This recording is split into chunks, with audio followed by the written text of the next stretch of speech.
Nushi. Alright, what is up? Magandang araw sa lahat. Long time no see dito sa YouTube mga paps.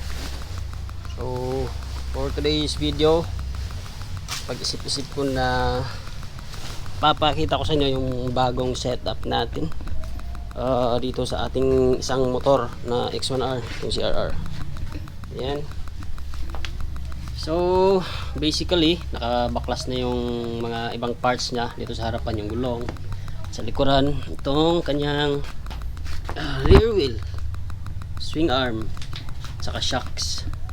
So yung gagawin natin dito mga paps is another setup, big bike concept again.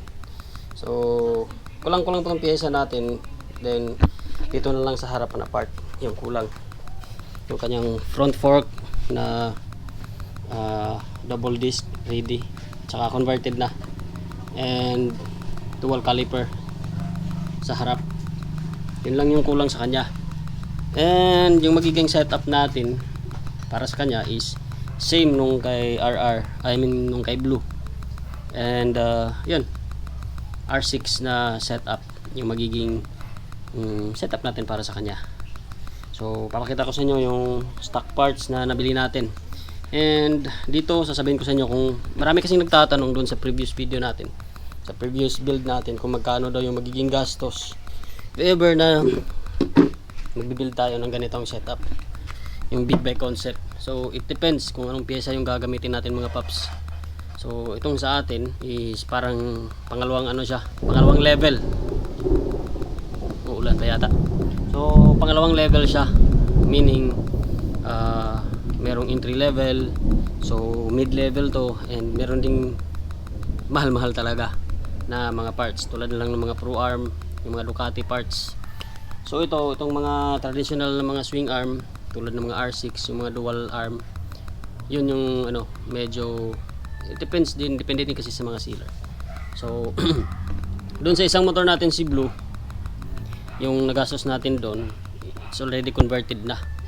So medyo may kamahalan, and in order natin siya overseas, nanggaling pa siya ng Vietnam.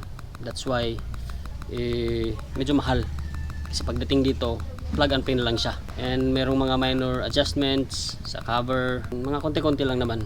And yung kaibahan natin dito sa motor nating ito is stock parts yung mga gagamitin natin. So tayo yung magka-convert mismo.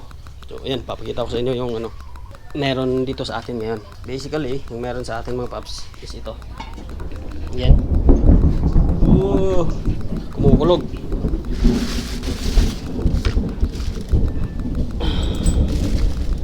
Papakita ko sa inyo. Alright. Ayan. So yung binila natin mga paps is ito, itong R6 na set na swing arm. Ayan, full stock pa yan, hindi pa yan na simulan nating i-convert. So tayo yung gagawa nito, and so maybe this is the first video or part 1 ng magiging series natin sa build na to. Okay, so bali introduction pa lamang ito. Papakita ko lang sa inyo kung ano yung mga pyesa na magagamit natin. So ito, meron tayo ditong rear mugs. Simulan to ng sukat dun sa kay Blue. So ayan, black. At ito yung kanyang sprocket. So papalitan din natin to. And meron na siyang caliper, rear caliper with disc. So kompleto siya, wala tayong problemahan sa kanya. And yung kaibahan lang nila doon sa motor nating si Blue is meron siyang linkage kasama sa nabili natin. Ayan, ito yung linkage nya. So meron din siyang rear na monoshocks. Ayan. And ito yung harap. Ito yung harap na mag wheels nya. So meron din siyang meron siyang disc dito. So set siya, binili natin all the way from US. So pinadala pa siya galing US. Ito yung magiging dual disc na ikakabit natin sa kanya. Ayan. Ito yung stock na hugis ng disc niya. Yan.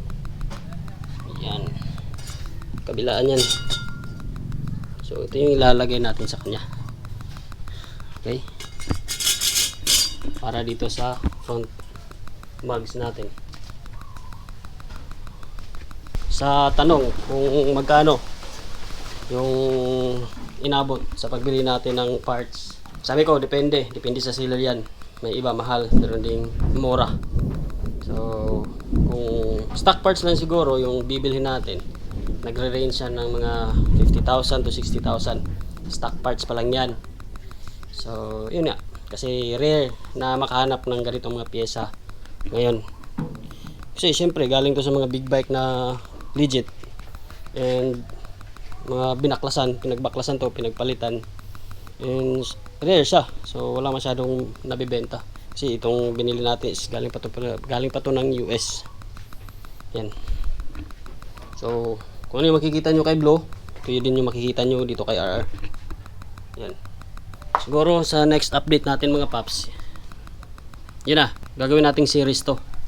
Yung sa pangalawang part, siguro doon na sa pagkukumpuni natin, doon na natin sisimulan yung magiging setup natin.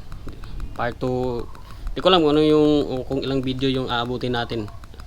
Basta medyo matatagalan tayo sa pag setup nito kasi kulang pa tayo ng front na parts para sa kanya, pero madali lang namang mahanapan yun, yung budget kasi natin.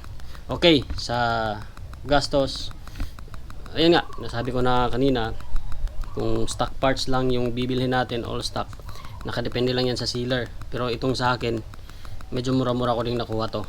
So nagre-range lang siya ng mga 50 to 60,000, all stock yan.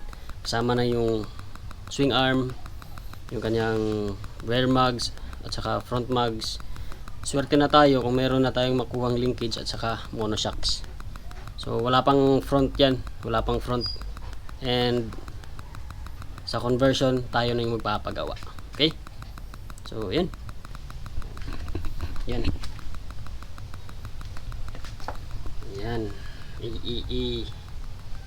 diba? So may kaliitan pa, and ito ngayon lalagay natin. Let's go. Bagong build, bagong RR soon.